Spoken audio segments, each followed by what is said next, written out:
What's going on, guys? Mike on the mic here. I am your host here on GrizzlyTalk Podcast. Thank you guys for tuning into another episode. Today, we got some Fresno legends here in the building. Of course, we got, one of our number one supporters right here, one of our favorite guests. We got Sam from FTK. What's going on, guys? Man. My third time on here? Third or fourth? I don't know. Yeah, this might be my fourth. Like I said, I'm the Joey Diaz of this guy's podcast. Hang out here. So. And we got Derek, the president of the Grizzlies, in the building, man. How you doing today? I'm doing great, man. Thanks for having me. Yeah. No, so thank you so much for coming. I know it's been a long time since we've been, wanting to get you on. And so I'm glad we're finally able to make it happen. And this is easy, man, because you guys are literally like walking distance from my house. No way. I drove, but it's like I'm right across the street. So sweet. Is it? I'm like Maple and Beeheimer, like just across the street from you guys. Yeah, that's mine. That's ours too. Yeah, Definitely. I'm on the other side behind the gas station and the Dutch Bros and all that. Like, right in there. Sweet. Yeah. Man, so you can invite us over for the barbecue. You guys. Definitely. So we definitely want to get into your story, but to go ahead and kick this pod off, we got some 40s here. Sam brought us some 40s. Every time I've been on here, I brought 40s with me. So my new addition, shameless plug, is the pickle brine, which is Jameson whiskey. Originally, when I made these, it had simple syrup in it, which is just sugar water, and a little bit of lime and pickle brine. There's a play on like the Jameson with a pickle back. Yeah. But I actually replaced the simple syrup with a secret ingredient. And that's what we're gonna try. Me that it's just made it way smoother. That it's just kind of been a game changer for making this more of a cocktail than a shooter. And so I definitely want to see if you can tell what the secret ingredient is. Yeah. Let's all try it. I got some cups right there. They're empty. Should I pour? I'm from the old school, bro. I'll pass around to 40. Now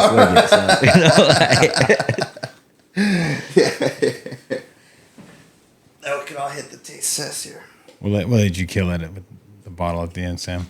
Okay, you want to take? Hey, we got to get Luis in here for this taste test right now too. I want to be involved. Yeah, of course, Fire Films. Behind the cam over here. Yes, sir. Shout out to him for our setup tonight. Okay. All right, let's see if you guys can tell what the. All right, cheers, boys. Cheers, guys. Cheers.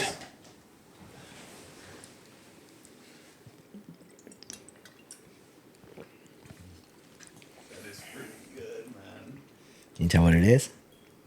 I don't taste any pickle, surprisingly. Is it chamoy? No, it's like a pepper or like. It kind of, so the brine is there. The brine is there, and that's what you're tasting. But what cooled down, I'll give you guys a hint. It's got cucumber. Oh, Is it like a cold press or something? It's there. Can you taste something like familiar? cucumber. There is something familiar, but It's like some sort of spice or something. No? It's the cucumber Gatorade. Do you taste it now? The cucumber lime? Yeah. But right, like it definitely. You're right, like, it is familiar. Right, it's a familiar taste, but it like everybody tells me like, oh man, it takes the crazy bite off of the brine, but it's still there, right? They can still taste. Yeah. So when I was thinking about trying to like swap something out instead of the sugar water, but it was still had lime, still had the same flavor components, I was like, well, shit, it's fucking cucumbers to. Yeah, cucumber to pickle there, man. It's a simple switch. Can I try that one too? I want to try that grape one. You know what? This one is for you, bro. So this you can go ahead and take the 40 to the Let's dome go there. Luis, I know you want to try I prefer to this. see people take the 40s to the neck. So. Here, you want to try? You want to try some of this one too? No? I've had it before. So you want to try this one? I'll take it. Thank you, brother. I'm in close proximity to Sam often, so I get to try. Yeah, he tries these. So. Okay, perfect. Yeah, perfect, so this is the one with the grapple. Man, that's good. Yeah, wow, I could really taste the grape in there. Yeah, That's really good. I don't know, I'm still savoring the pickle. The pickle? No, that's good. Yeah, so that's when you guys get invited over to Derek's barbecue, we'll pull up with the 40s. We'll bring. Hey, we're gonna be like when the SOS comes. Yeah. No, I was telling them about how we kind of just leaned into like Fresno for this Taco Truck Throwdown, Right, yeah. and how SOS Band is such a quintessential Fresno band. You know, I mean, but the last time I think I was here, or several other times, you guys had mentioned what big fans you guys are of Fashawn. Fashawn, And yeah. how he influenced your guys' childhoods. Yeah. And I was telling you guys how Fash is a good friend of mine, a little brother of mine. And Yeah. so how he was hanging out at the shop, and we had that vintage section at the shop that no one cared about at that point. I couldn't give away vintage stuff in 2009. But Fash was there hanging out, and there were these black Bart Simpson T-shirts with like Bart Simpson as a black dude. Yeah. And then Fash was like, "Oh damn! Like That's on the album. I was just about to make a song called Black Bart Simpson." And I was telling him, I was like, "Yo, like back in the day, like there was bootleg Bart Simpson shirts of everybody. Like they had Bart Simpson, Bo Jackson, Bart Simpson, Michael Jordan." And I was like, "Yo, we should do a Bart Simpson of you." So I did one of him, and his thing back then was he wore the Grizzly gang. They wore like all the purple Grizzly stuff, even after the colors had changed. And so I did this character of him as Bart Simpson wearing the purple stuff, and he had this strain, I think is what they call it, of marijuana that came out around the time called Grizzly City Kush. So they wanted to have this joint in his hand, and someone wore one of those shirts to a Grizzlies game. Derek's like, And I got to cease and Wasn't me. desist. Wasn't me. But someone there did. And Yeah. So I just ended up coming down to the stadium and talking to a mutual friend of Derek and his name Walmer Medina, and I was like, well, what if we just take the joint out and make him holding a skateboard? We'll put like the Grizzlies logo on the skateboard, and we'll just produce this merch. And he was like, well, let me run that by this guy named Derek Franks. And we went to Derek with it, and Derek signed off on it, and we ended up doing these skateboards. We did a purple colorway of the fitted hats, and we ended up selling out of those. And I got offered a job at the Grizz as a merchandise consultant because of that project. Because of that project. Wow. And so when I first started working there, it was 2010, because you guys had just won the Giants had just won the World. Yeah, right. And Derek's a Dodgers fan, so I know that he remembers this too. We were like, man, we're gonna get too deep into the trenches with the Giants, but like you couldn't help it because it was good for business. Right? It was 2010 was the first. It's like they're like, what do they call it? Like they're like beginning of their dynasty, like sibling team or something, Oh, right? I'm sorry. We were the AAA affiliates of the Giants farm at the time. team. Yeah. Gotcha. Farm team. Yeah, That's what they call it. Yeah.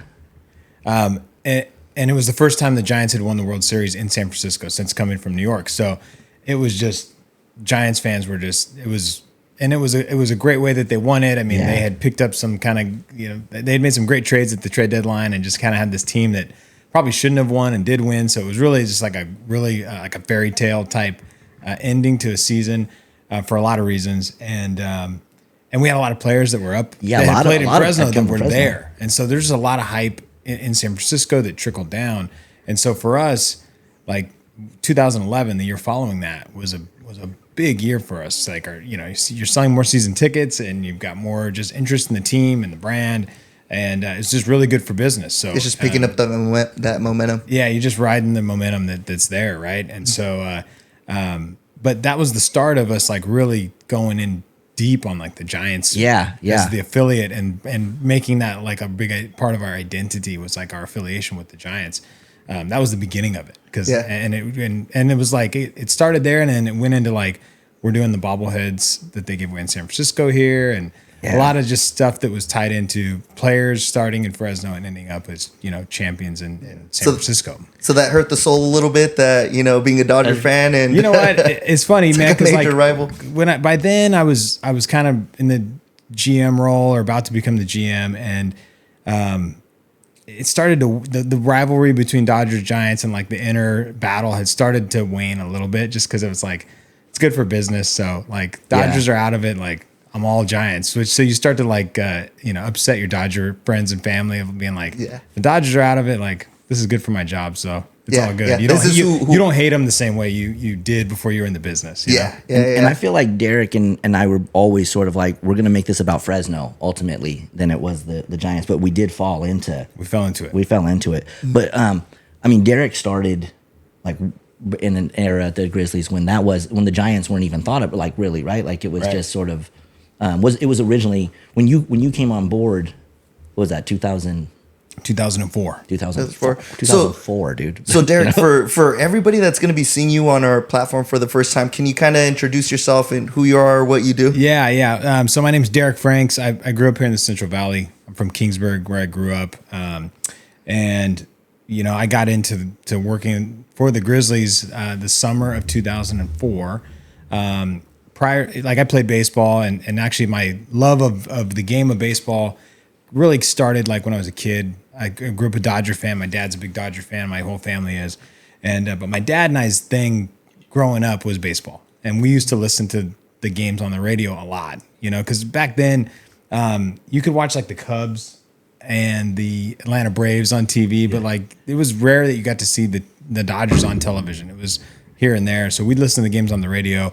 Of course, like Vin Scully, the announcer, the iconic Dodgers broadcaster is my all-time favorite, probably baseball person of all time.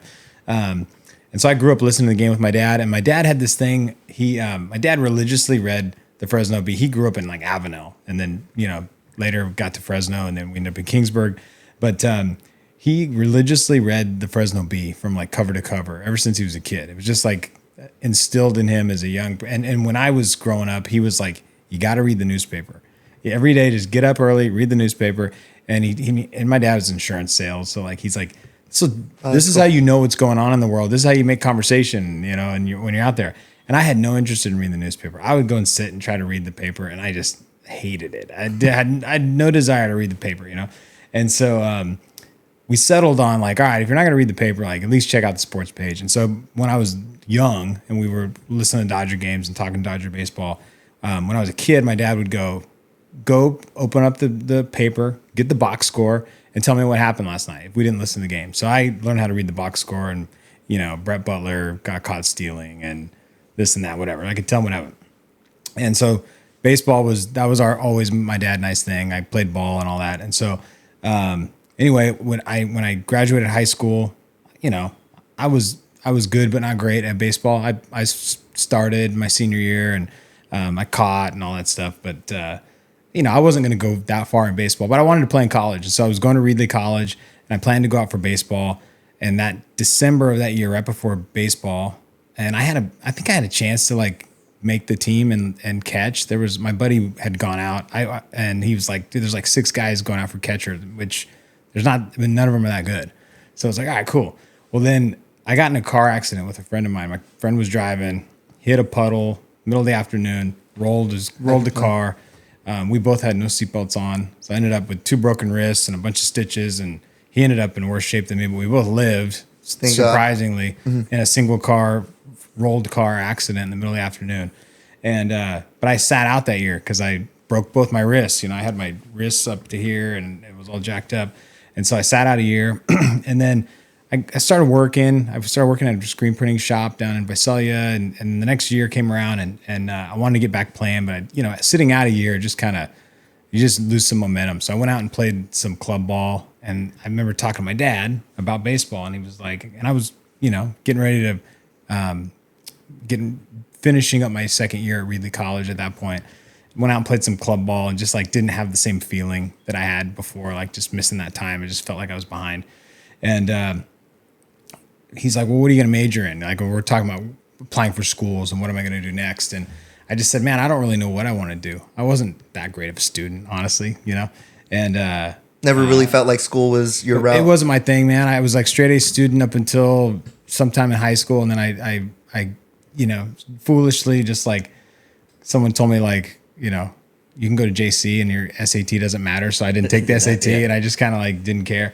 And I always kind of thought I was like, I could outsmart and not do the work and still do well, you know? Yeah. And that worked to a point, you know?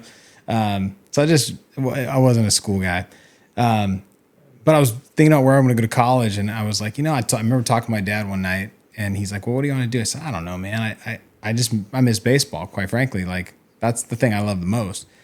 And my dad, going back on my old man, like he used to call radio broadcasts in college. He would call games, and then he's now still does like PA announcing for Pop Warner. So my dad always had like a broadcast, and he wanted to be a radio broadcaster. And back then in their day, like, in the era that I grew up in, like they started to have sports marketing classes at colleges and programs and stuff like that. And there was sports jobs and minor league baseball team in town. And so there was things you could do if you were interested in sports. And like my dad back in the day, like he didn't know how to become a radio broadcaster. He did it. He loved it. He had a passion for it. My dad could like retain stats and information like nobody else. He's like a Doug Greenwald or Stephen Rice. Like he just knew everything, And but he's just like, I didn't know how to become a radio broadcaster. So I worked for my grandfather, his dad, and had a Chevron distributorship, and then he went and sold insurance after that. And so I kind of was like, all right, well, there are ways to get into sports now, and we have this minor league baseball team, so maybe I'll make a run at it. We had this kind of heart to heart. And so, but we had been going to Grizzly games. And so since Biden Field, when they played at Fresno State the first 4 years before the downtown stadium was built, my dad and I would go to the games, and we'd been to a couple of games at what is now Chachansey Park. And I saw like Randy Johnson on rehab with the Tucson Sidewinders, and pace it packed, Yeah. And I think we were there one day when like BB King concert was happening or something. Like it was just like every time I'd been there, it was just cracking, and then like really, really fun. When was that stadium built? 2002, May 1st, 2002 is when it opened. Wow. And they played the Grizzlies started in 1998. They played the first 4 seasons at Fresno State while they were building this, getting the stadium built. So yeah, May 1st of 02. And so anyway, in 2004, I'm like, well, I'll go down and try to get a job with the Grizzlies for the summer. And if my resume says AAA baseball team on it, even if it's just for 3-4 months or whatever, I'll apply to a bunch of schools that have Major League Baseball teams nearby, and I'll have a minor league baseball experience, and I'll go work for a Major League Baseball team. That was what I was going to do. So I applied to schools that, of course I applied to Fresno State, but that was not my first choice. I wanted to go somewhere where it was near the Dodgers or Angels, Giants, whatever. And so, but I went down, and we still do the job fair to this day. Every like late January, early February, we do it's like a cattle call, man. Like, come down, we're going to hire all the ushers, and we're the ticket takers and the burger flippers and the hot dog vendors and the security and everything, ticket takers and box office and all that. And so I heard about the job fair. I went down, I handed in they hand you a piece of paper, you fill it out, and you go and hand it in, and that's it. And it's funny, man, I waited around for weeks and got no phone call. Actually, like, I'm skipping over a part of the story. I went in 2003 to the job fair, and I didn't get hired. I handed in a piece of paper, and I just walked up. I didn't know what I was doing. I walked up and was like, okay, first time here. They said, go to the table that has the label on it that you're interested in. Go hand it in there, and like you would rank. They had like all the jobs, and it said like 1 through 8, put in order which is most interest to you. So I was like, ticket office, security. You just kind of ranked them. Yeah, I was going to ask you what department did you? I don't even remember, man. But I think I went up to something in ticketing or ticket taker or something. So I did you write president on there? Yeah. So I put in my paper and I walked away, and they never called me actually that first year. So sometimes I skip over that first year, but it makes the story slightly better. Yeah. Because I go and actually I went with a buddy of mine who got called, and he just went because I went. And he wanted to work there because I was going to work there, and he wanted to just carpool with me. So like I waited around. I was like, this is the start of I'm going to get into baseball and into sports by going to this job fair and get this first introductory into thing and have it on my resume. And my buddy just rolled with me because he just was like down to roll. And then he got called and I didn't. And he got interviewed and I didn't. And he got hired or offered a job. And so I remember I was like, man, I was upset, but of course he's my friend. So I talked to my parents, and they're like, you got to just be happy for him. That's how it is, And so I called him and I was like, hey man, congrats. Like, when do you start? And he goes, oh dude, I turned him down. And I was like, I could have killed him. Like, why? He goes, I just wanted to do it because you did it. You were going to do it and we were going to do it together. He's like, I don't want that job. And so I was like, dude, what happened? How did this happen? This was like supposed to be my thing, and it just didn't happen. And so I went back in '04 and did it again.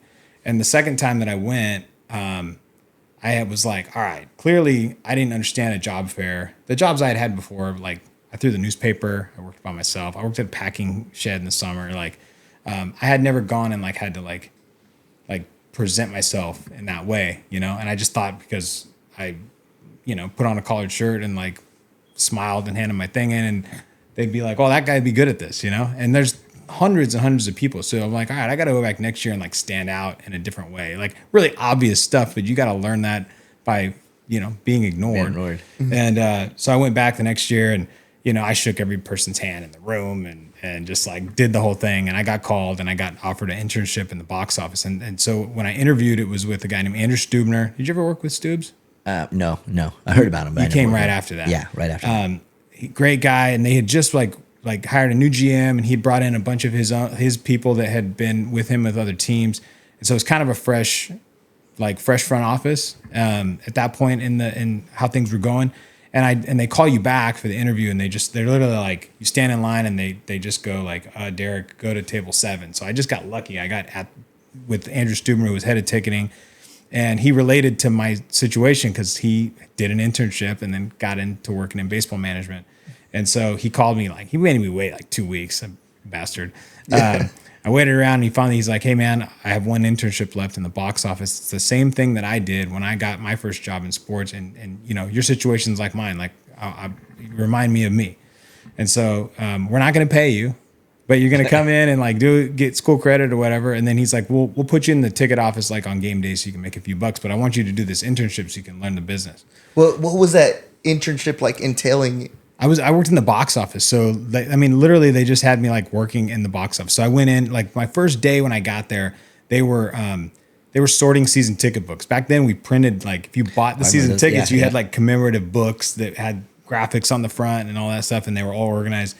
And so what would happen, when you get your like season ticket booklet as a ticket holder, it's really put together, beautiful packaging, all this stuff. Yeah. But like the way it gets there is they ship them in a box, and they're by seat number, right? So it's like if you sold section 119, row 6, seats 1 through 4, you got to go dig through the boxes and find them, and like sales guys are selling them every day and moving around and stuff like that. And so when I got there, all these books were just like all around, like all discombobulated and in these haphazard stacks and whatever. And I walked in and they're like, hey, your intern's here, to my boss. His name is Victor Phelan. He's a Fresno guy, great guy. And he goes, hey, intern, sort all these books, because the sales guys just rip through them and they get all messed up. So it was like, all right, I was putting the ticket books back in order, But anyway, what I got to see in that experience was just like, not just the box office side on day of game with people walking up to the window and transactions and counting money and how they do reports and all that stuff, but got to see how they process season tickets and how the whole sales cycle works before the game day, and just assisted in all that. Yeah. So was it always your goal to get into management, or what exactly was your? You didn't know. I didn't really know. I had a really simple ambition, which was to have it on my resume so I could go work for a major league team. I didn't know what that was going to be. Yeah. I just was like, I'm going to do this for a few months, and it'll say AAA baseball, and then I will be able to get a job in the major leagues.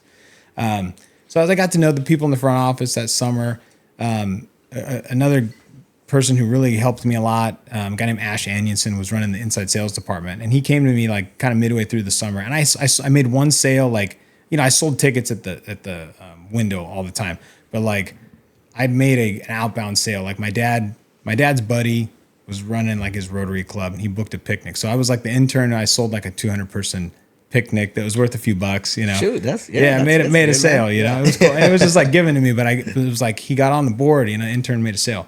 And so Ash had came to me. He's like, hey, man, like, what are you thinking about after this? And I told him, and he's like, you should, if you're not going to, go somewhere else, he's like, you should stay here. And what you really need to do is now get into sales, because if you know sales, you can basically do anything. And at that point, I didn't want to do sales. It hadn't crossed my mind as a thing I wanted to do. I was studying public relations at Fresno State, or transferring. At that point, I was going to go to Fresno State, and I had decided I was going to go into PR. And I just wasn't really interested in that. But they're like, you're numbered here if you don't sell. because there's nothing else I'm really good at. I'm good with people, and that's it. And so learn how to sell. And so I decided I had such a great summer, man. Fantastic. I'm like, all right, I'm gonna stick this out. I'm gonna go to Fresno State. Decided to go there, and then I started the next year in inside sales with Ash. Learned how to literally just like phone bank, telemarket, sell. So is this like selling? I gotta ask though. Yeah, go ahead. When did Derek Franks, the hot dog character, come about? Was that comes a few years later? Oh, okay. Okay. I'm sorry. I thought that you're because like 05 and 06, I worked in inside sales. So I worked like telemarketing. I was still going to college. Okay. Is that like just like getting sponsorship or it's all ticket sales. So they started us during the day doing like business to business calls, and they'd give us lead cards. It was old school. Like we'd buy the Info USA, we'd sell us the index cards. We'd break them up by zip code. They would give us the worst zip codes because we were the new guys. Like my first year, you start calling like Shaver Lake and Merced because they would like the training leads. Like they're gonna have you call places and suck at making the calls and make mistakes. To places where we're likely gonna not sell, which is like Shaver Lake and Merced and Auberry and places like that. And so once you get the training wheels off and you get going, then you're selling businesses. Then we would do some night shifts and we'd sell like single game leads and try to sell mini plans to families and stuff like that. But we sold season tickets, and then we shifted to like hospitality, selling the group areas, the swimming pools, the suites. And that was the job, man. And we had to make 80 to 100 calls in a 4-hour shift. We had a piece of paper where we marked off how many calls we made, how many appointments we set. And, it was fun, man. The culture was really fun. I sucked at first. Like I went a month without making a sale. Horrible at it. That's tough. It was the worst, man. I can't believe I ever made it in sales. And they hire you with like a group of like 12, and they train you all together. And by the time you get done with the training, 2-3 weeks, like 2 or 3 of those people just quit because getting, the thought of being told no, you're done, dude. It sucks. And so you have some attrition right off the bat. 3 or 4 people disappear. And actually, my buddy who went to the job fair with me actually reappears in the story because he came to work and he got a job in inside sales with me as well. And he quit. He quit before like in the first group of people who left. He was probably, out of 12, he was probably the 3rd or 4th person just to be like, I'm not going to do this. And he made a sale before I did after he left. So he had called this company, I remember to this day, dude, Rathman Oil Company. And he had called them and sent them season ticket information and had it logged in his book, whatever. And then he quit. And then like maybe 2 weeks later, they bought season tickets. And my boss, Ash, saw the stuff that came through, and he's like, basically, I forget where Rathman was located, but it was in like the garbage leads, like the outer cities, they're not in like direct Fresno. And he was like, wherever they are, he's like, I think that was one of ours. And he went through the files and was like, that was ours. And so it came in and it went on the board, and my buddy's name was on the whiteboard with all the numbers. And he had been gone for a couple of weeks, and he had a sale on the board for like $4,000 for season tickets. And I had 0. So he outsold me after he had quit 2 weeks ago. Dude. I was terrible at it. So anyway, I got my first one, and it finally worked out. By the time I graduated college, my boss, Ash, left. They let me run inside sales. And so I took that over, and I just kind of stayed in sales. What year was that you, because I think when I came, you might have just been like 1 foot still kind of in inside sales. Yeah, I was 05 and 06, I worked in inside sales. In 07, I took it over. I ran it for, and then at some point I just oversaw all of sales. Yeah. Okay. Yeah. That's where you were. So somewhere in that 09 or so, I probably just, Andrew might have taken over inside sales and I oversaw the whole thing, or maybe I was just doing both for a minute. I don't really remember. I feel like you kind of had something to do with the accounting also at one point. No, were you kind of in there? Well, so then there came a point where like our organization had a lot of turnover and turmoil, and if you go back in time on the history of the Grizzlies, there's a lot of stories of not paying rent on time, and being on the front page of the paper for our annual audit where we're delinquent on rent, and posting $1 million plus operating losses. And there's all this backstory about like the initial ownership change. We worked for Chris Cummings and Brian Glover in that group at that point, and they were trying to renegotiate the lease with the city, and there were just a lot of things that started that made it difficult for the team to operate in the way the initial lease was created back when they first brought the team here and built the stadium and all that stuff. So it was challenging to operate the team back then. And so because of that, like there was a lot of turmoil and cash flow things and like a lot of stuff going on. So I ended up getting involved in a lot of different things, especially as we had like turnover in certain areas. Yeah. I really wanted to learn the business besides sales and understand, like, you know, for me, for first part of my career, I was only doing revenue. And so we had a good team. Like I had a good department that we, you know, once we got, especially like 07, 08, we killed it in 08. 08 was like we had an exhibition game with the San Francisco Giants preseason in March. And we made it so like to get to buy that game, you had to buy season tickets or buy. So our numbers were, we leveraged that game to sell more packages and things like that. So we had a really outstanding year. And that was the first year going into that off season that I realized like we had cash flow problems because we had like a vendor for a like Faith Night promotion we did, like a band. And I remember hearing like the band hasn't been paid, and they were there in June or July or something, and it was the off season and we hadn't paid that bill. I remember hearing like they hadn't paid the band. What's up with that, you know? And then you started to see more signs that like there was, you know, there was issues. Trouble. There was trouble there, you know? And we'd heard about it, but like you started to see it impact you because like, hey, this person's calling me asking why they haven't got paid. Like, what's the deal?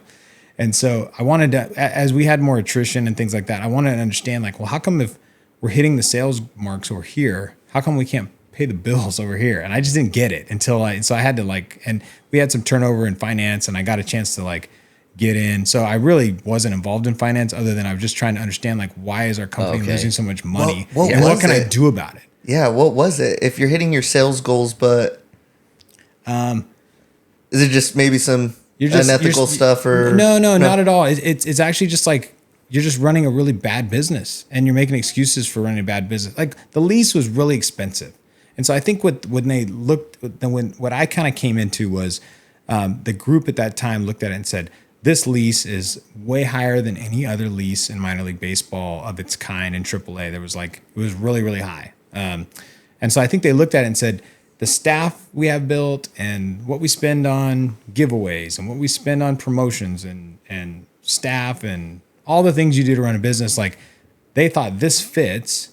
And we still have room to grow, right? Like we were, you know, when you're in the honeymoon stage of a new stadium, like first couple of years, like brand new stadium, it's new. You've got big like founding corporate partners that spend more money, and like people buy all the suites and the clubs full. So like after you get to pass like the third, for us like year 3, the honeymoon kind of starts to wear off, and you really have to like get good at retention and growing the business. And I think they didn't do a good job of that in the initial. They kind of let the honeymoon like take over a little bit too quick. And so we were kind of back on the upswing. So I think they looked at it and said like, we need this to grow, the staff and all this stuff. But like this lease is really, really expensive and we're losing money because if we cut all this other stuff, we're not going to have a good business. And so they were kind of making the excuse of like, we're going to lose money and we're going to renegotiate this lease at some point. We think the city will help us with that. And we think that's like the long-term sustainable thing that has to happen for baseball to stay here. So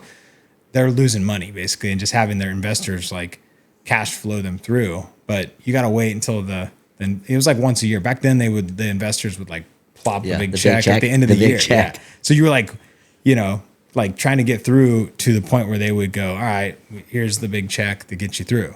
And so I just didn't understand that at the time, when I got into like other parts of the business, I was really just trying to understand like, why doesn't this work? And that was eventually what got me into doing more than just sales and getting involved in more on the operational side. And I was really lucky, man. There's just a lot of like gaps in the operation over time that I got a chance to find the solutions when for. when did the hot dogs myself into, you know? But so hot dogs. Sorry to keep saying that. I didn't want to try to go straight to that. No, I got it. You know, there, that probably started in. Gosh, I used to be sharp on this stuff.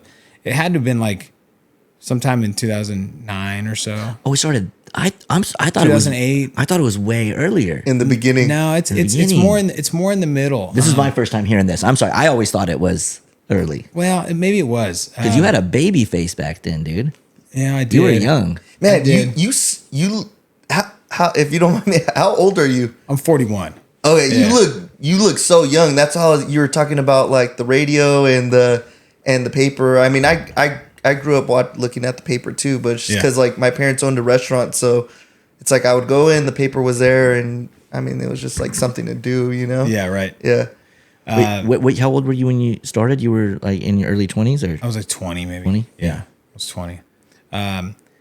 So I can't remember the exact year in there, but Scott Carter was the marketing director. Okay, so it was Scott Carter's. Scott. And I must have been running, it must have been probably more like 07 or around then. Because I know I was running inside sales at that point. And we used to do, and we still do, but like back then our front office was much bigger. I mean, I think back then too, like you had way less digital like ticket purchases and social media was new. So like you just had a lot more people doing stuff, and we used, it was cash transactions. So you're like a much bigger staff. So we used to have these big like staff breakouts for marketing ideas, and they would do them in series. Like first meeting was like, like promotional calendar and giveaways. And then one was music, bring all your music submissions and situational music. And we'd go to a meeting and talk about,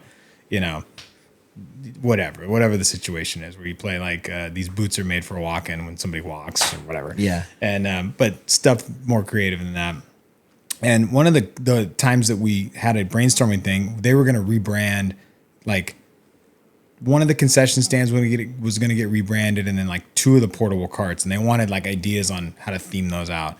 And back then, again, like I was in my lane early on of just like doing revenue, and I overseeing a department. And like at that point, like we're running like night crews in the off season, selling single games and stuff. So I was just working a lot of long hours, and a lot of times the offices are closed, and there's like me and 4 sales reps working till 8 or 9 o'clock, doing phone calls, whatever. Yeah. And so when we got into the marketing stuff, I was always busy, and I was still learning how to be efficient, man. Like in hindsight, like I was wasting a lot of time and energy. I didn't know how to do things in a quick way, and a lot of this like admin stuff that I had to do.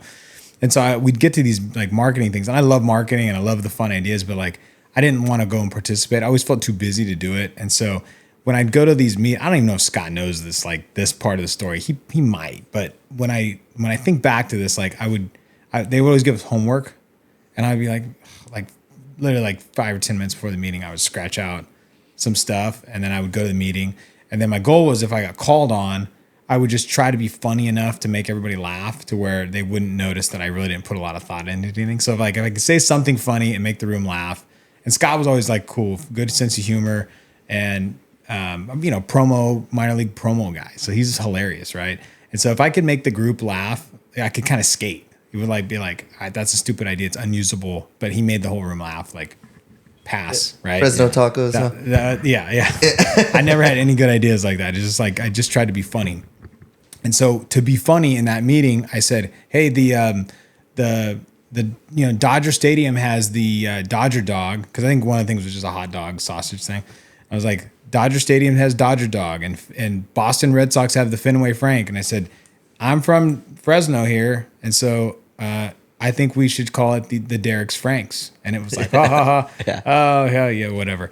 And so that was my skate to like not show that I didn't do my homework, and then we just passed the next person. And so I'm walking down the hall a couple weeks after that, and they're like, I'm still like one of the new guys and kind of like not involved in all of these like marketing meetings and stuff like that, because I'm in the ticket department. But I'm walking past one day, and Scott comes out and he goes, hey, we need you in here right now. They're having like a marketing meeting in our conference room. Get in here. I'm like, okay. And I walk in, and he goes, I'm standing in front of a group of people. I'm less senior than a lot of the people in the room. And he goes, hey, a couple weeks ago at the brainstorming, you had an idea, Derek's Franks. And I'm like, kind of thinking like, oh man, like, is he calling me out now for being a dumbass and like making fun of his process? And he goes, you remember that? I was like, yeah. And he goes, we're going to do it. And I'm like, what?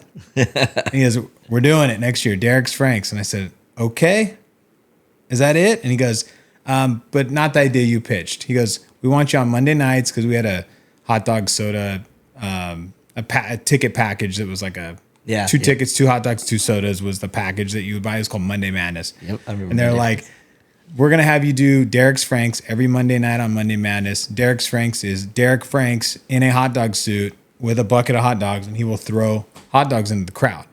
And I was like, and they put you in the suit? yeah, like that's the gimmick. Like it's called Derek's Franks. Yeah. The Franks are yours. You throw them into the crowd. And I'm like, okay, this is my payback for like right. coming and being a jackass in your meeting. And so I said, oh yeah, I'll do it. Of course. So we got like the most generic looking little Halloween costume, like where your faces right here. Reminds me of that, I don't know if you ever seen that movie Accepted, where the dude's like, ask me about my wiener. Yeah.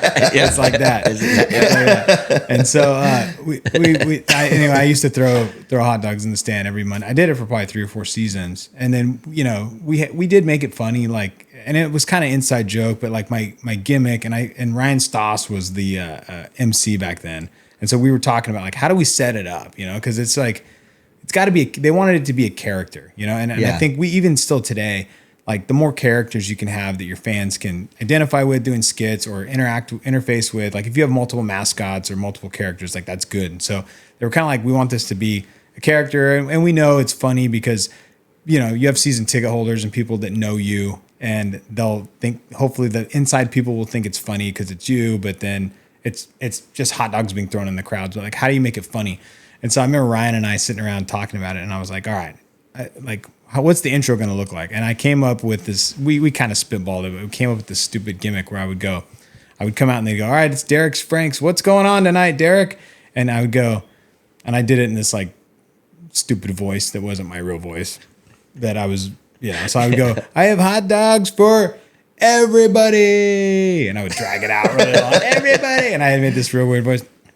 And he'd go, wow. And I was like, you got to sell it. I'm an old like WWE wrestling fan, So I was like, when I do it, you got to sell it for me big, So I'd be like, hot dogs for everybody. And he'd go, wow, everybody gets a hot dog. Oh, thank you, Derek. That's going to be great. And but I had this little small bucket that has it had 15 hot dogs in it, approximately. And so I would look at the bucket and he'd be playing it up, and I would stop him. It was like physically be like, whoa, hey, hold on. And he'd go, what's the matter? He'd have the mic, what's the matter? And I'd kind of whisper, and he'd go, well, tell him. And I'd go, well, I have hot dogs for almost everybody. Yeah. Not everybody, but almost everybody. Yeah. And he'd go, all right, well, almost everybody gets a hot dog. That's still good. And then I would go, no, hold on.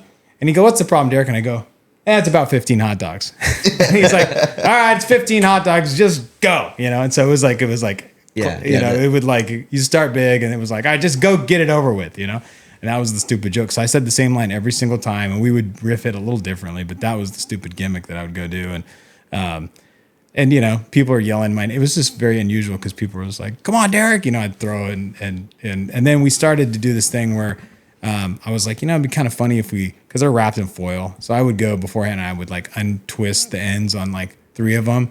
So I'd throw them, and the hot dog would fly out of the foil, and people would go like this. And then I was trying to mix it up later, and I would go behind home plate, and I would try to throw it over the net, and I would purposely hit it into the net, and it would land in dirt, and I would pick it up and go, oh, it's dirty. And so it was just a stupid thing that I did for, I don't know, probably 4 seasons. Was it 4 seasons? 3 or 4 seasons. Yeah. So you get to kind of do it all sometimes in minor league baseball. It wasn't like for me, starting as an intern and then eventually getting to be the GM and president, certainly wasn't like a graceful ascension to the top. Like a little bit of this. A lot of stupid embarrassing myself along the way. And then, so how did you meet Sam? Well, Sam had it was the cease and desist. Mm-hmm. Did you send that yourself, or? No. You said no. You know what? I think one of the things that's been like a real, like a great thing for my time in baseball has been saying yes to Sam Hansen's ideas. And so like a lot of the successes that I think you get a lot of the credit for, and like you were out there and the Fresno Bee wrote about you and all that stuff. Like people knew where the things were coming from, but I got a lot of praise as the GM for a lot of things we did in my role. And I tell people, like, I just got in the habit of just saying yes, or finding a way to say yes to everything Sam, I couldn't always just say yes, because sometimes I tweak it back to reality a little bit. Yeah, there was a lot of stuff that were like that. But I was like, find a way to say yes, and the good things are going to happen. So on the cease and desist, I think it was from Susan. Yeah, Susan got you on that, and that was the whole thing. But did we meet before that with Walmer? Did you already know Walmer? No, I met Walmer when I came in to talk about the cease and desist. Okay. So you started working with us at the team. So I met him when we hired you, because he convinced them to hire you to run merchandise. Mm-hmm. But then something changed and they didn't have you running merchandise. They wanted you to just like help with merchandise and do graphics. But they didn't really want me. They didn't want you to. Yeah, they wanted to keep me out of. Yeah. Then you got boxed out, and we were like renegades. And Derek was sort of like, no, like, actually, Walmer was like, Derek's gonna get you back into the merch. He's like, because this is like we know like. Sam, but what made you always think like so out of the box? Like, no, I mean, it's really not just, it's in the box. It's definitely in the box. And Derek knows like this about me. A lot of it I'll play up just kind of for the whatever. But if you think outside of the box, it's just this like world that's chaotic and whatnot. Like I like getting stuff done. So you have to be, I think like towards the edge of the box. Yeah. Where you can actually still, it's not in the center where it's like obvious and easy, but it's still within the box of logistics, and it can still be executable. So, and that's one thing about the Grizz that's really taught me to like keep things within a timeline. In my office, Derek knows this. I have the first Mac, and I have a sticky note on the screen of it that says "Real Artists Ship," because Steve Jobs had this idea, kind of like what Derek was saying, like bringing in these creative thinkers as engineers, but they took forever with their designs and they were missing these deadlines. And he had this outburst where he said, your art doesn't matter if no one sees it. Real artists ship. And so you have to get it out of the damn door in order for it to work. Yeah. And that's, I mean, a baseball game, you're in between innings, you've got time, run, with the promos and everything's on a clock. So you have to get it going. But one of the ideas that I have to give him credit for, it was definitely you, could have been Ryan, but I mean, you were the one. It took place in your office. Was Taco Truck Throwdown 4? Yep.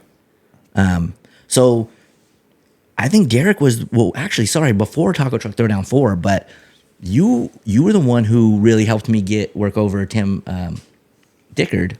Yeah, the head of food and beverage. Yeah. Yeah. So I don't think we don't talk about this enough, but in order to create Taco Truck Throwdown, we had to not only sell it to the Grizz, and Derek was one of the only people that was really open to the idea of doing it. So you went to him with that idea? Yeah. And I mean, it sounds we've talked about it before on here with Mike Oz. Yeah. So I took the idea to Mike Oz because he knew all the taco trucks, and he had wrote an article about the taco trucks in Central Valley. And then I was had like, okay. Fresno Street Eats then? No. He was a writer for the Fresno Bee. Oh, that's right. He wrote for the Fresno Bee, and he had done this article called the Central Valley Taco Trail. And he had went and eaten at all of these different taco trucks. So I knew he had the contact with them. And I was like, oh man, that would be super dope to bring all of those trucks that you ate at to a Grizzlies game and then let people go around and eat at all of them and then vote for what's the best truck in the valley. And so then I asked Mike if he was down to do that. If the Grizzlies were down, would he be down to help me do that happen? Yeah. He was down. So then I went to Derek, and Derek was like, we got to convince. Yeah, because we had like an outsourced food and beverage company, and it was like pretty restrictive, and they run your concessions, they give you a percentage, and so anytime we wanted to do things out of the ordinary, it was just kind of like a tug and pull, who's going to make the money type thing. So we were hesitant to bring it up because you guys started doing it during the Grizzly games, right? Yeah, it wasn't like now it's just its own day, right? Because back then, all we wanted to do was just get people in the stadium. That was all we like. Anything we could do to just get people, to come in. And I was like, oh, people would come in for this, right?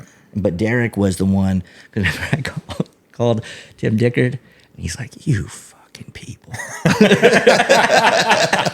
That's right. And I was like, I haven't even like. He's like, you think that you're just gonna bring in a bunch of taco trucks, and just take away from my sales? He's like, when were you gonna run this by me? And I was like, that's what I'm doing right now. So, he was so I remember taken going back. to Derek, and like Derek was like, "No, he's just like that." Like, man. Yeah. So Derek helped. So Derek helped get that through. And people said, I remember one of the owners at the time said, they just, what did he say? His literal metaphor was, they swung with their eyes closed and hit a home run. Oh yeah. Because it was a huge hit, I'm assuming. It was a huge hit. Yeah. You remember what was going on the first night of Taco Truck Throwdown though? Like, dude, it was turmoil back then. We had gone through a management change. Like our So GM, crazy. the Stubner, the GM I had mentioned, and those guys had exited, and we went through a year there. The first year of Taco Truck Throwdown, 2011, was this really unusual year because we had a management team that came in for 3 months. It didn't work out, and then we got to January 1. So we'd had consistency with like the group that hired me and all that stuff, and they had exited, and then there was a temporary group that came in that didn't work out. And so like January 1, we had wasted a whole off season and had gotten not much done because of the turnover, and they were trying to change things and it didn't work out. And so we got to January 1, which is probably 100 days or less to opening day, and you have a lot of stuff undone. And I remember at that point, our owners at that time saying like, look, we're in a I'll never forget this. We're in an interesting situation here with the changeover. We know we've lost a lot of time. And I remember Brian Glover said, don't everybody come running for titles and money right now. We don't got time for that. We got to get in working groups, and we got to make up for lost time and get this season off. So don't come and ask for titles and money right now. So I was like, all right. I was like, man, this is my chance to be the GM. And then he said that. I'm like, nah, it ain't. I just got to put my head down and we got to work, you know? Yeah.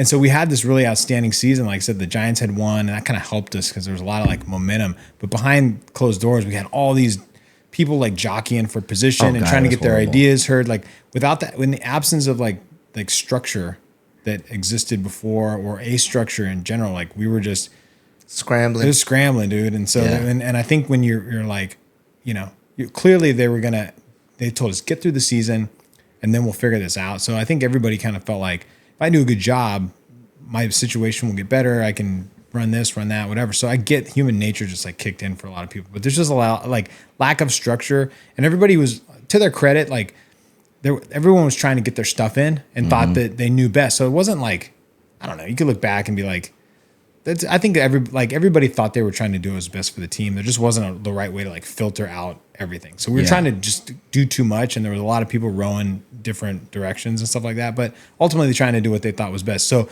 and people weren't communicating. Like there was no communication. Yeah, everybody was just kind of doing their own thing. One thing before you talk about what was going on, like there was something that almost went onto the promo calendar where there was going to, no one was talking. So there was a tribute to Michael Jackson on the same night when there was going to be a Boy Scout sleepover. Like, and there was just like stuff like that. We're like, yo, that can't happen. You know what I mean? Like, because people just weren't talking. Like, everyone was just trying to get their stuff on the, you know, like whatever. Yeah. So then we ended up getting to that. One thing I want to say, because I had come from FTK at that point, and I'd closed my store while I was working for the Grizz, and I was like, because I really, saw a future in Fresno by attaching myself to the Grizzlies brand. Yeah. And I've told Derek this before. I said, man, like in the hip hop world, I stood out because I was on point and really did my stuff. And I go, and like, that's the average thing here. Everybody is really on point and gets their stuff done for the most part when they say they're going to. And I love that because, how dealing with rappers and hip hop, like it's a daily shit show. But the loyalty and the bus throwing when I entered this corporate world was just insane. I mean, it was just the way that people would just bus throw and just the I don't know what you call it, like just the trying to one up and the rat race. Yeah, was just crazy. So I did miss sort of the honor of the kind of hip hop market there as opposed to working in the corporate world.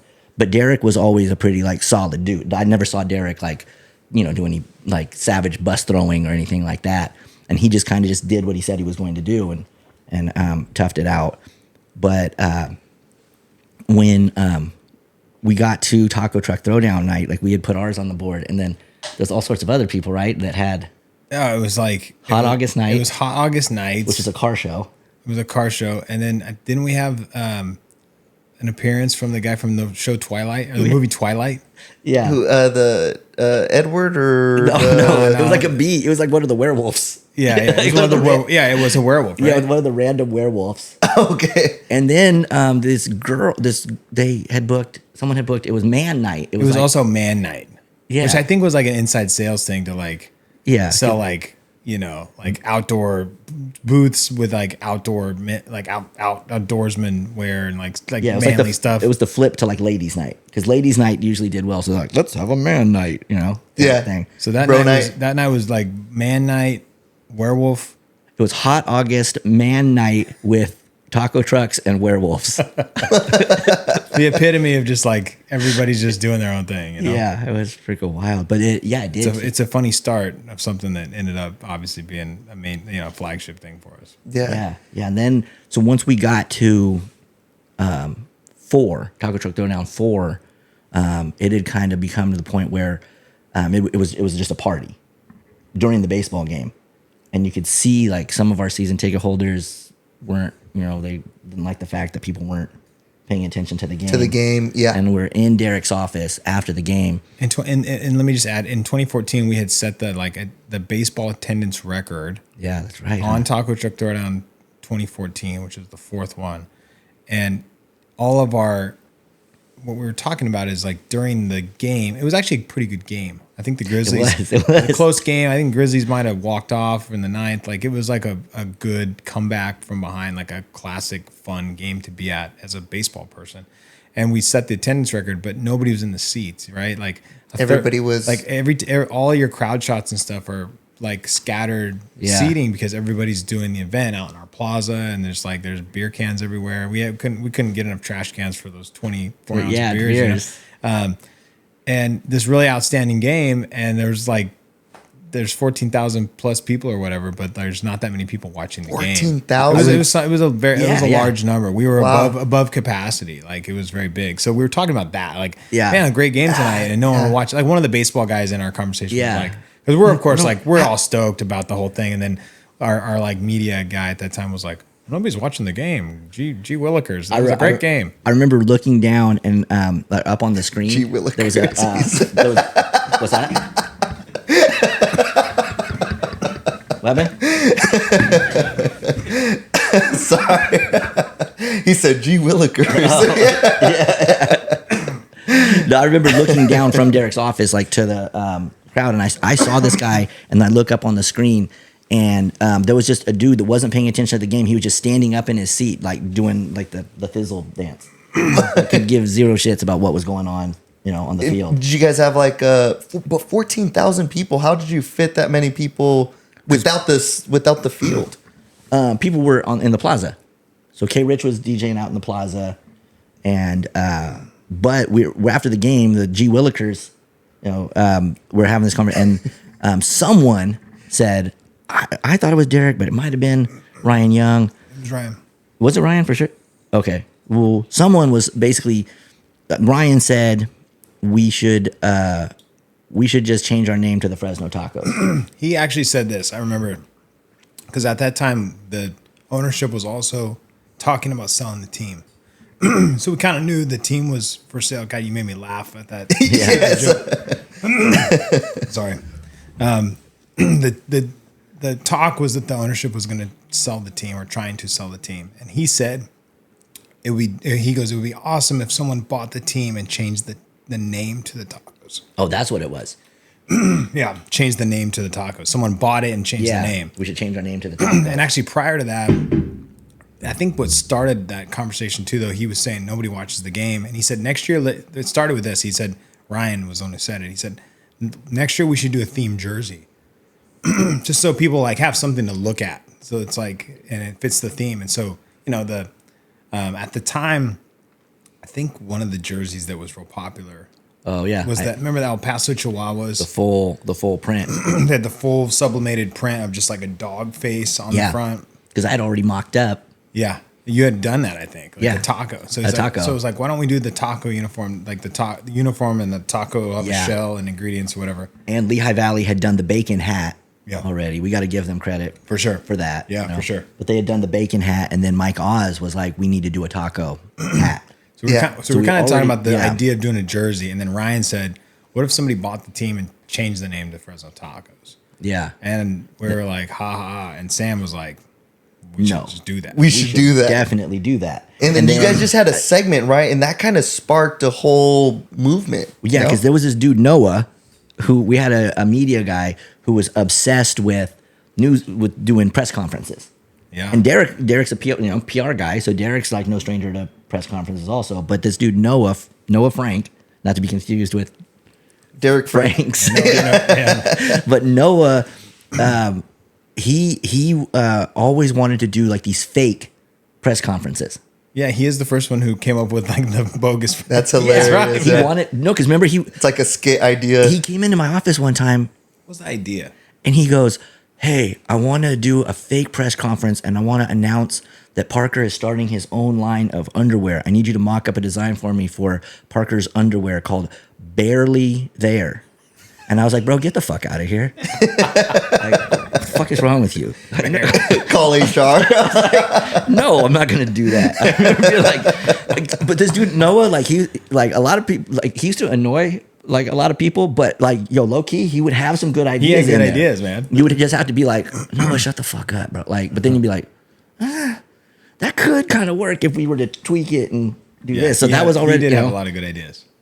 And he kind of got shunned in that because that era we had like a pretty robust marketing department. And he had a lot of good ideas and kind of they were just like, A little too Nah. edgy. No, how about this fool once? And during 90s night, he came in and he goes, "Hey, I was thinking like during 90s night, like we should, like during our skits, like when we're talking, like we should all refer to each other as like, yo, what's up, my grizzle?"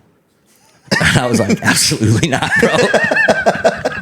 I was like, there's no way we're doing that. he was fearless, man. I was like, there's no way we're doing that, dude.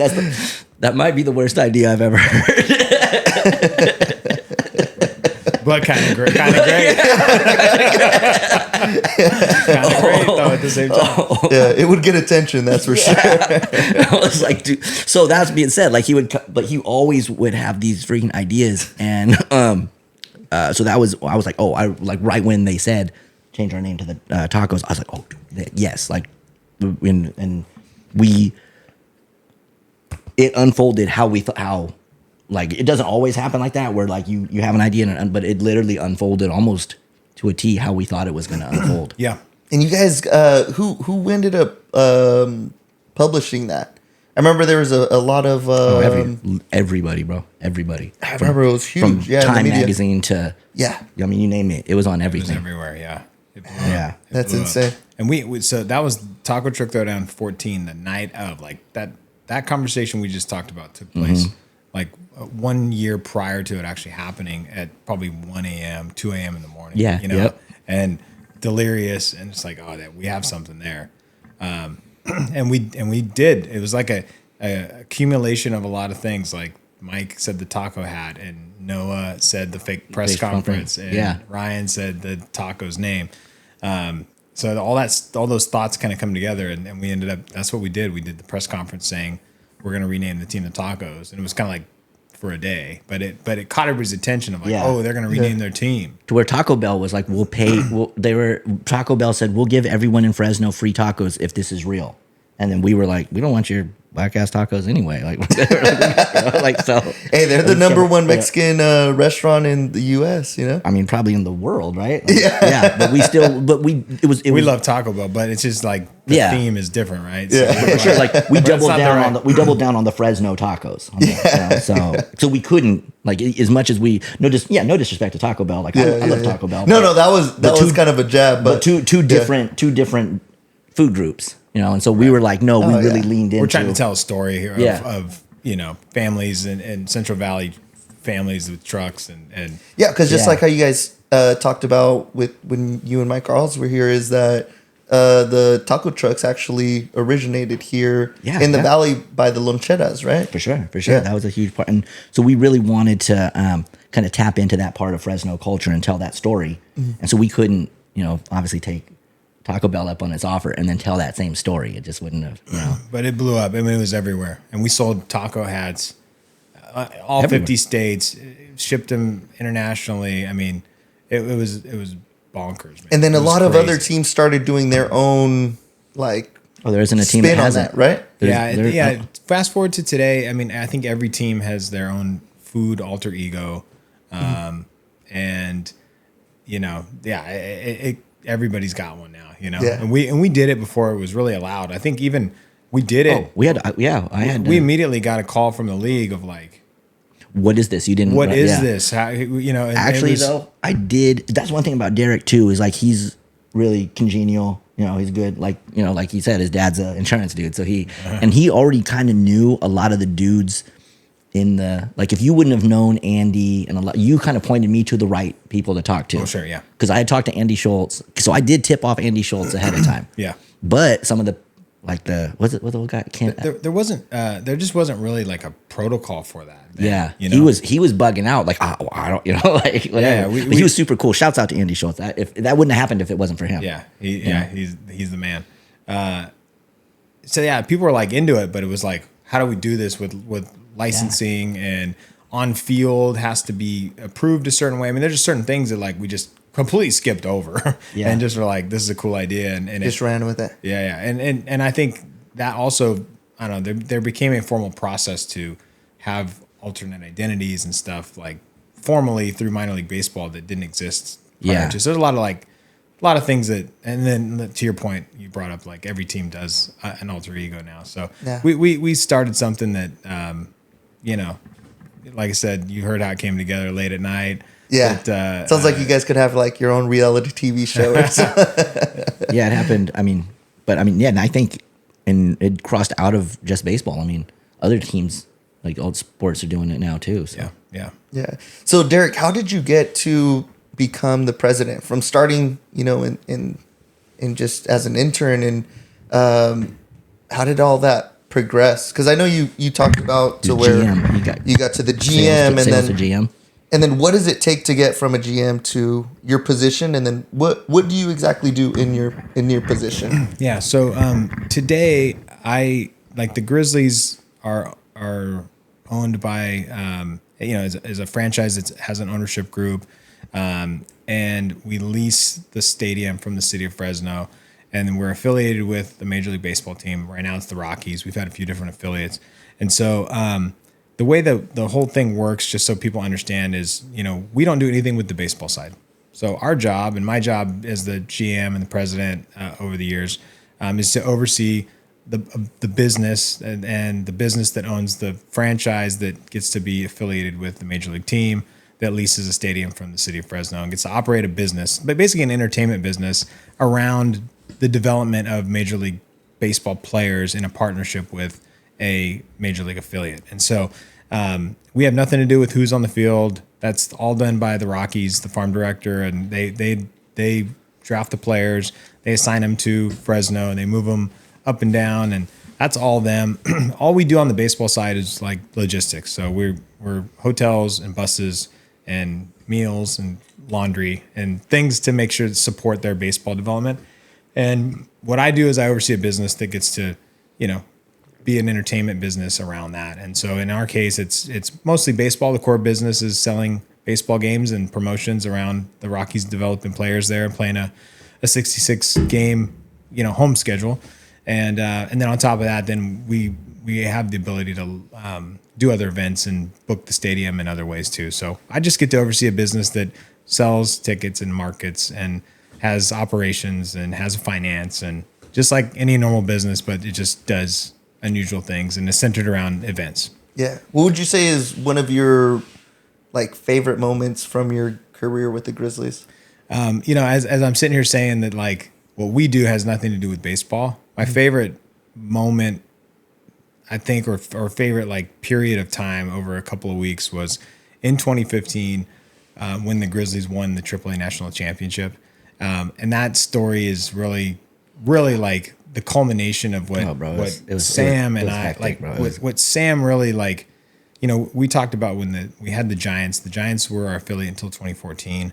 They had won the World Series 2010, 12, and 14. So there was a lot of positive sentiment around the Giants, and they're the perfect partner for Fresno because of proximity. And they've been there since 1958, right?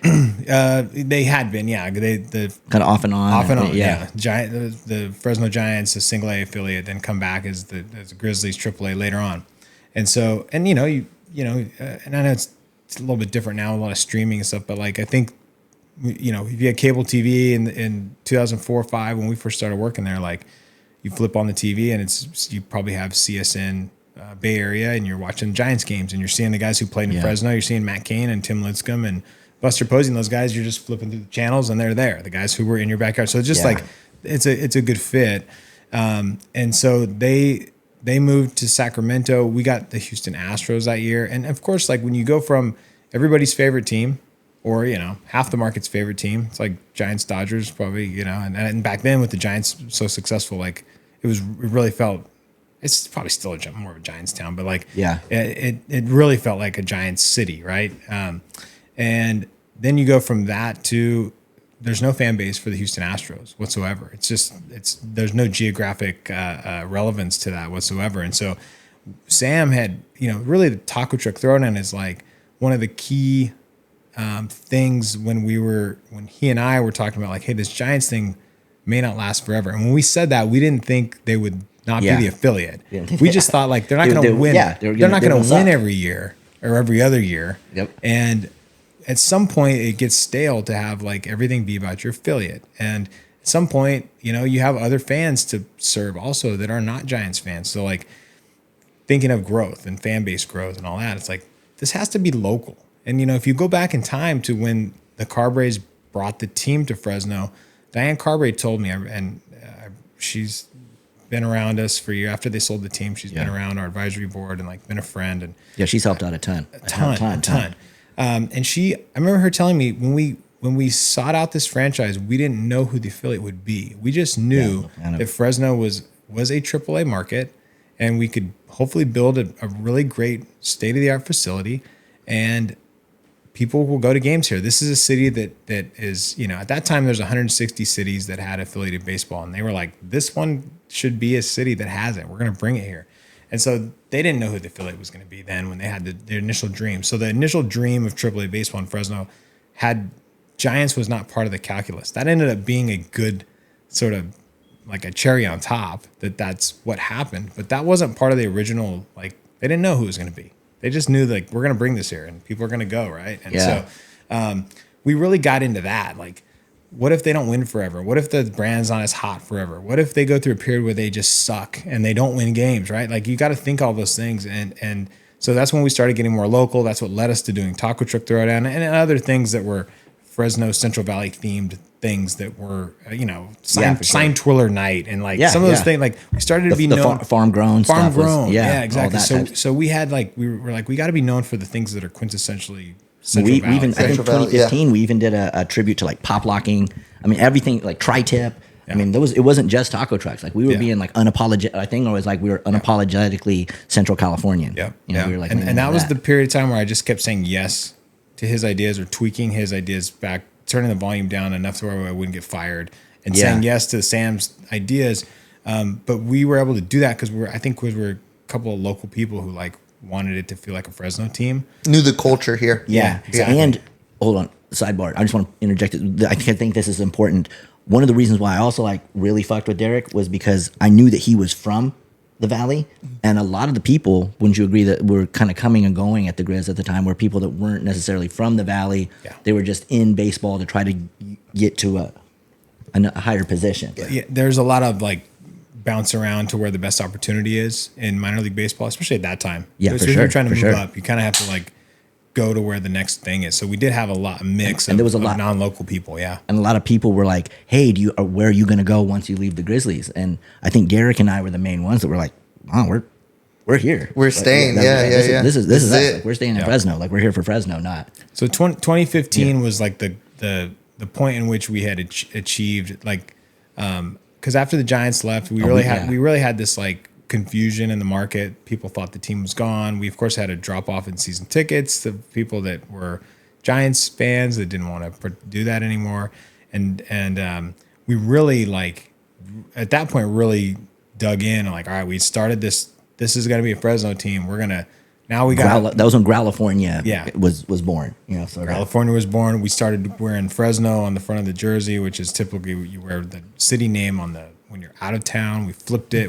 And we made everything an announcement and a promotion and a press conference. Yeah. And we really just like tried to market our way out of what a lot of people thought was like the end of the Grizzlies as they knew it, which is not a Giants affiliate. And so we had a great year. The team was really good, which I think people got excited about. Yeah, that hell I even went out, like we were doing press conferences like crazy, and I remember going out and saying like we're going to be stacked. And I think that the Fresno Bee like put it in there. It was like we're going to be stacked. And I remember our farm director, it was Quentin McCracken at the time. They were like, they were trying to downplay a little bit, like, hey, we don't want to make any promises on the baseball side. We got to, they were being real careful about. And I was just like, we're going to be stacked and win games, because we were just trying to market people like you're going to be interested in this. But anyway, my favorite moment was winning the national championship, because it wasn't just about the baseball achievement. It really just felt like we had a really great crowd. This is not the national championship in El Paso. This is the PCL championship, Game 5 in Fresno on Sunday afternoon, with we had really great playoff crowds for every single game, and a lively, just excited. And it was just like, man, you wouldn't know that this wasn't a Giants affiliate based on how that season ended with a championship and a close game on a Sunday. So it was just really special to like get to take the trophy out, have fans there care. When we started that year, being like, man, nobody's going to care about this. Yeah, and that was the biggest year. And we financially had a comparable year to the year before.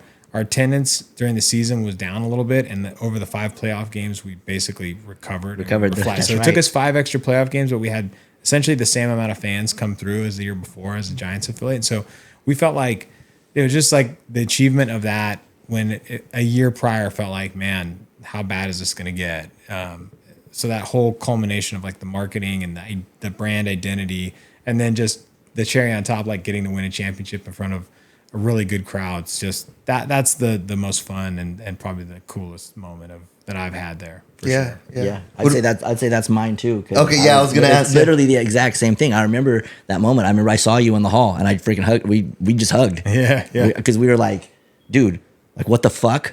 We just won this whole. And I remember when we got into the playoffs, and I was like, damn it, now all that stuff we said has to come true. Remember me saying that? I was like, damn, this is it. Where we're gonna, And, I think one of the things that stood out to me was when, because at that point I had gotten promoted to director of marketing. I had just been a marketing creative, and I was like, I knew that if I didn't become the director, like there was going to be too many people arguing with me, and I needed to just be like, give me the rock. Like, how sometimes when LeBron will just nut up and, he loves to pass and whatnot, but sometimes you gotta be Kobe. You gotta have that like Mamba mentality where you're just like, nah, like I know how to get this ball to the basket. And so I was like, fuck, I thought the Grizzlies were going to go bankrupt. Like the way that people were reacting when the Giants left. And I was like, nah, Derek, like I know how to make a Central California brand. Like, let's do this. And then we got to the end, and before that though, we had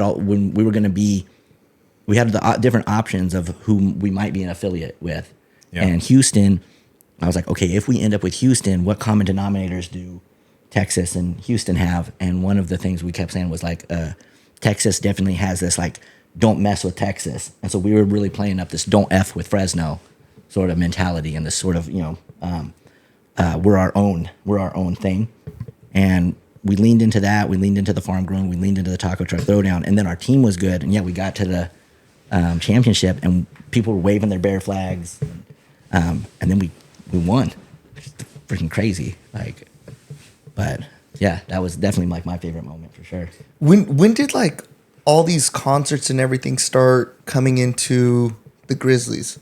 We when they built the stadium, it was meant to be a multi-purpose stadium. The way it's designed is like it's a good the way that the loading zone is situated, and there was a stage initially that would roll out on the field that we've since gotten rid of, but it was always meant to be and designed. The Carberries were concert promoters before they were baseball owners. That's how they got introduced to minor league baseball. They were doing like Beach Boy concerts and other stuff in minor league baseball stadiums. Yeah. And so they were familiar with that side of the business. And so when they, there was concerts as part of the thing when they first started, and it went away for a long time. There was like a lot of up and down of like, how do we activate the ballpark outside of just baseball? And we always had high school football and city county all-star games. And there was a period there where like concerts did well. And there was a period where people came in and did concerts and just lost a lot of money because it's expensive to bring in outside equipment and stages, and it costs more to do an outdoor event than it is to go plug in at the Safe March Center, for instance. Yeah, they already have their whole setup. Yeah. So we had some people take some big risks, and it didn't work out there, and just kind of muted that business for a long time. And so it took us a while. That's one of the things I'm fortunate about. We had a group that reached out to us that started doing Liga MX soccer exhibition matches, and I think that like. And I don't remember. We've been doing this for 15 years now, I'd say. But we kind of reignited the operation to do non-baseball, and I think that they bring in Chivas or America and just pack the stadium. And I think the start of that group, them coming in and doing those, like kind of restarted the image of the stadium being more than just baseball, and it started to really appeal to other groups that wanted to activate the stadium. And so we started doing a couple soccer games a year, and then we couldn't find that right formula on concerts. And so it's a long story how we got there, but like what has helped me and our team be able to like really get the stadium activated the way we wanted is we kind of had to take the traditional quote unquote, the model of having a promoter rent a stadium and operate, which a lot of times that is, it's expensive. Like I said, it costs a lot to bring a stage in and cover the field and all that stuff. And a lot of the times the venue keeps a lot, and the rent is high, and it's hard for the promoters to make what they need to make, and especially to come back and do it over and over again. And so I saw a lot of people come in, lose money, never come back. And so we had to create, it sounds really cliche and like kind of obvious, but what we realize is like we got to create win-wins for other people to come in and be able to make money at this venue. And so that's being creative on how we structure deals so that there are other revenue streams available to promoters to be able to make money.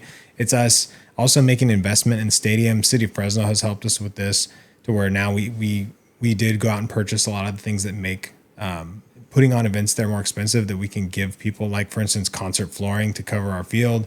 That stuff is expensive. If you go and truck in and rent, the flooring that we own now, it probably costs you $50,000+ just for a one-day rental to get it in and get it out. And the city of Fresno helped us go purchase a system. And our deal with the city was we're not going to charge promoters for the flooring that we've purchased that we own here.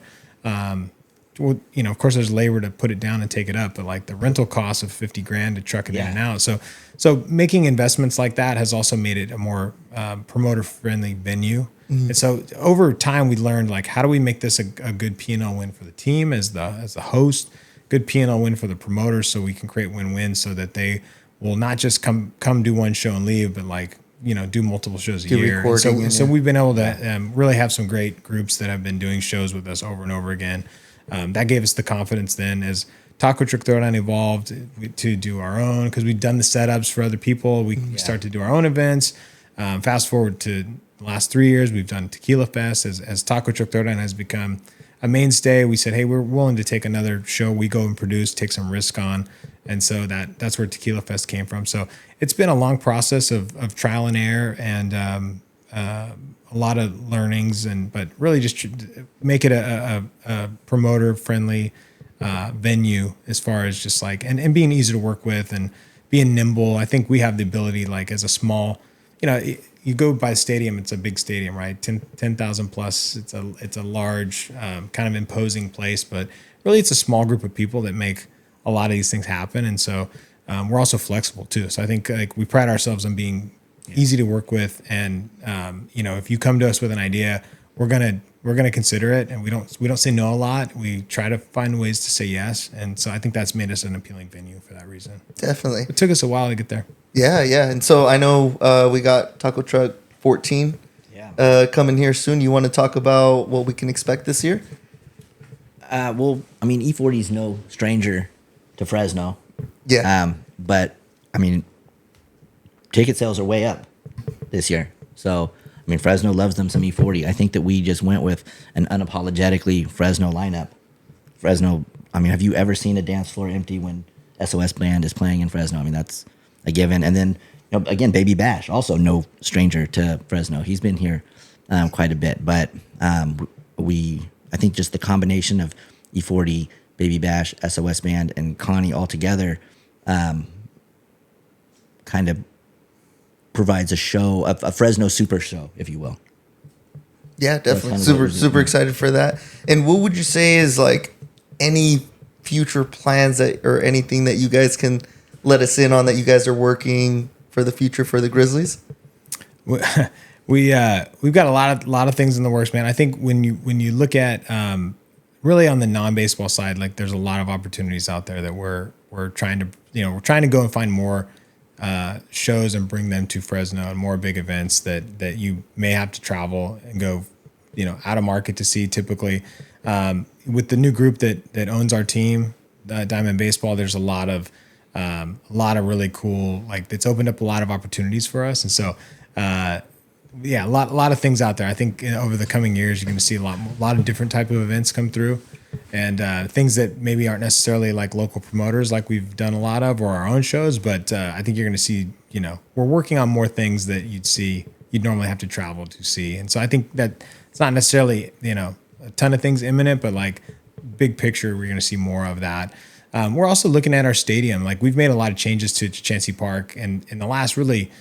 Since 2017, when the previous ownership group bought the team and the city of Fresno helped us kind of co-fund a capital improvement fund, we've probably spent, it's been probably $12 million or so in improvements to the ballpark, enhancements, baseball on the baseball side, on the entertainment side. And so we're really looking now, we're getting to the point where the stadium built in 2002, it's a fantastic stadium, but like we're starting to look ahead to the next 20 years and what the stadium should look like. And so really excited as we look through the longer lens, like what other things are we going to do to keep Chancey Park modern?